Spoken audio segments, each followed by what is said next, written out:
Hello, and welcome back to my ongoing coverage of the OceanGate Titan submersible tragedy. I recently watched the new OceanGate documentary on Netflix titled Titan: The OceanGate Disaster, and as promised, here is my review video of it. After watching the newest BBC documentary on Titan, which aired only a couple of weeks prior to Netflix's, I wondered just how much there actually was left to see. But once again, I was surprised as this documentary contained a lot of previously unseen and unheard moments, at least to me, some of which are integral in documenting the true culture at OceanGate, in particular with Stockton Rush, and just how scary things really were leading up to Titan's first passengers. We hear from key people such as David Lochridge, Tony Nissen, Bonnie Carl, and others who were there even during those early days of scale model testing. We also hear from the daughter of PH Nargeolet, who, following the tragedy, received radio silence from OceanGate, despite her father being one of those to lose their lives. This documentary pinpoints significant dates and events throughout OceanGate's history, from, as mentioned, scale model testing, to providing actual audio of that meeting where David Lochridge was fired, to being inside the sub with Stockton Rush during a solo dive in the Bahamas, where Titan's first hull is making incredibly worrying sounds, to also seeing video from the dive to the Andrea Doria wreck, a dive explored in length in the testimonies of both David Lochridge and Renata Rojas. So, in general, I highly recommend checking it out in full if you can, though in this video, I will be speaking about a few of the highlights. When something like this happens, the first thing you want to check for is jurisdiction. Anybody who has the flag state of a vessel involved in an incident automatically has jurisdiction. The Titan was not flagged by any foreign nation or a US state. That was very unusual. Never seen that before in 26 years of doing investigations. So, How does that happen? I think it happens by design. We then see footage from 2016, taken during the pressure testing of a third scale model, where we also see the concerning amount of individual events being recorded from the test. Each one of these pulses is some kind of an event in the hull. This clip really stood out to me as showing Stockton Rush's presence and influence, just by looking at the faces of those either speaking to him or standing nearby. Let's just see how she settles down, but that's a lot of events. Yeah, you don't want to. Okay. Where did it go to? Went to 4,000. Yeah, about 4,009. But yeah, the fact that we didn't even get to the last pressure we did last time. That's solves a lot. That day, they were super excited, and when it exploded, they got pissed.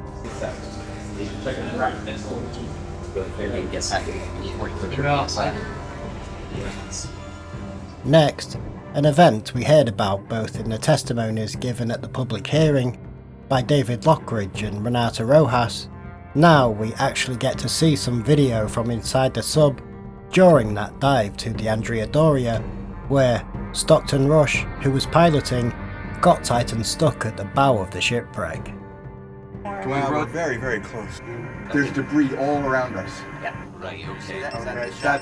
That's a shot right out here. Wow. So Okay. I'm just saying we're a little close. Now the wreck's only 3 meters off to the port side. Stop. So, whoa! Come down. Come down. Come down. Come down. Come down. Come down. Keep coming down. Once they return to the support ship, you can see the sheer anger on Mr. Lochridge's face, the result of his frustration with Stockton Rush. And this was, as he explains, the beginning of the end for him, as he would soon be distanced more and more from the project. With Stockton, it was a complete turnaround for me. He never really spoke to me the rest of the trip. The dynamic changed.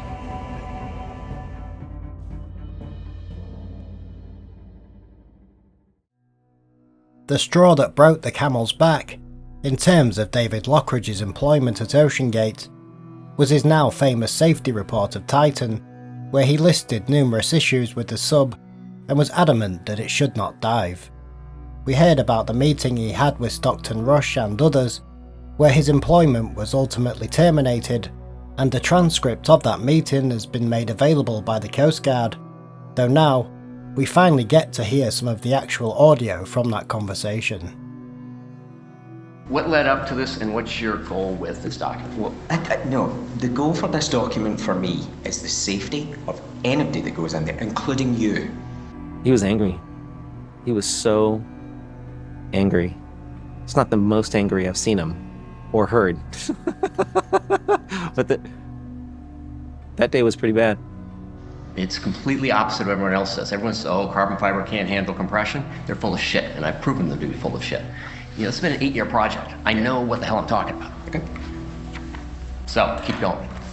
In terms of you going in the submersible, I am so against you doing it. I understand. We should be putting that sub on a wire. A wire is not without safety issues, for one. Well, and secondly, this is how we're doing it, period. I've looked at it. You know, what you do is you set a testing program where you do it incrementally. It's not going to just go to 3,100 and be perfect, and at 3,200 it all goes away.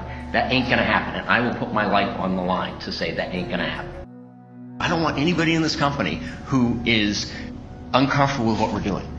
We're doing weird shit here, and I am definitely out of the mold. There's no question. I'm doing things that are completely non-standard, and I'm sure the industry thinks I'm a fucking idiot. That's fine. They've been doing that for 8 years, and I'm going to continue on the way I'm doing.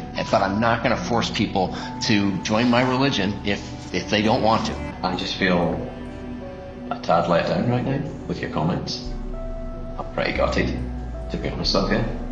This is the first time on paper I've ever put any health and safety concerns. And by God, Stockton, you know, every expedition we've had issues. And I've been there for you. Every single expedition. I'm not denying that. Do you now want to let me go? That's the question. I don't see we have a choice. In the video I made, reviewing the documentary made by the BBC, we heard some second-hand audio of Titan's first hull making noise, but now we actually get to be inside the hull with Stockton Rush during his first deep dive in Titan in the Bahamas to almost 4,000 metres. And we get to hear those noises as he did, as well as his reaction, his fear, a side of him rarely seen, and with a complete lack of confidence in the hull, which is scary considering it would still go on to dive with passengers inside, such as Carl Stanley for example.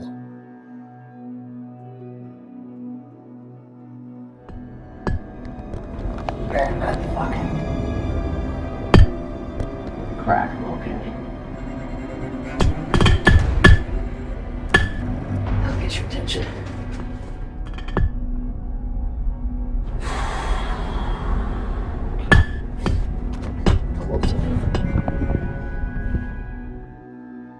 After resurfacing, Rush would celebrate and even boast that, seeing as it was dive 39, he descended to 3,939 metres on purpose, rather than going to 4,000. Despite his demeanour, having now seen the footage of his dive, I think we have a truer picture of how he was really feeling inside. But again, his obvious complete lack of confidence in the hull is clear, and then, again, to think he would still go on to take passengers inside. Carl Stanley has been one of the few speakers at the public hearing to talk about the crack in Titan's first hull, and now we get to see the very moment of its discovery and its extent. One of our pilots found a crack in the sub. That was not public knowledge, and they said, do not say anything to anyone.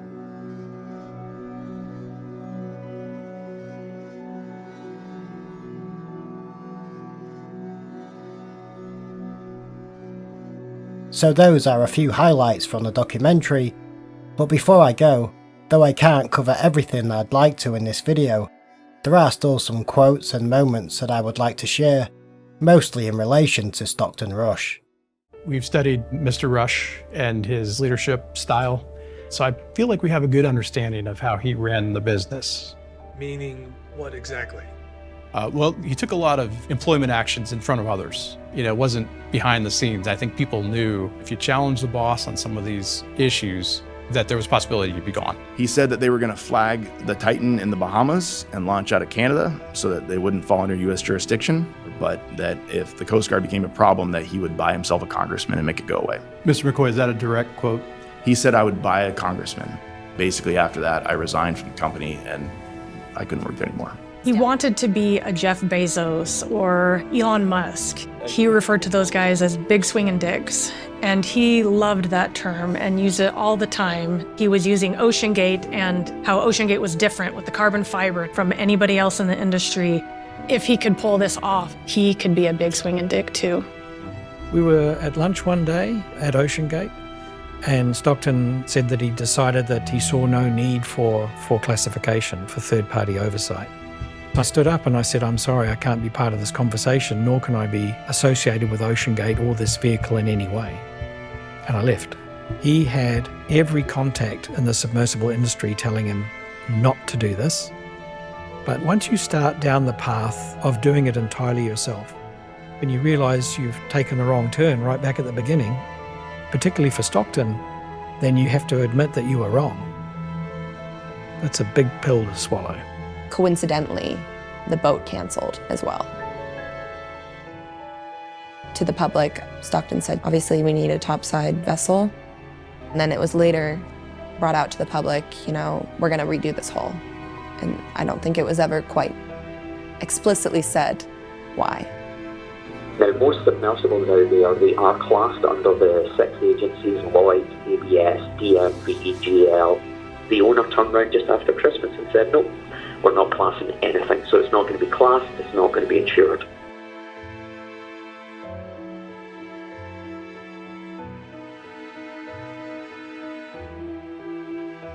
I did speak up. A lot of people did. Like, they discussed their concerns. They're like, what do you mean? Like, this failed. You're going to keep going? Stockton was just so set on getting to the Titanic that nothing that anybody said made much of a difference. It just became such a tight group of people who had such strong belief in what they thought they were doing that it became almost cult-like. He fully believed in what he was doing and that it would work. Why else would he be the pilot on most of the dives? Why else would he invite television crew to film it? This is the future of the company. This is the path I've determined to take. I have no desire to die. I got a nice granddaughter. I am going to be around. Stockton came to identify himself with OceanGate. And he's the guy who does this. He's the guy who breaks through barriers to unlock the oceans to humanity.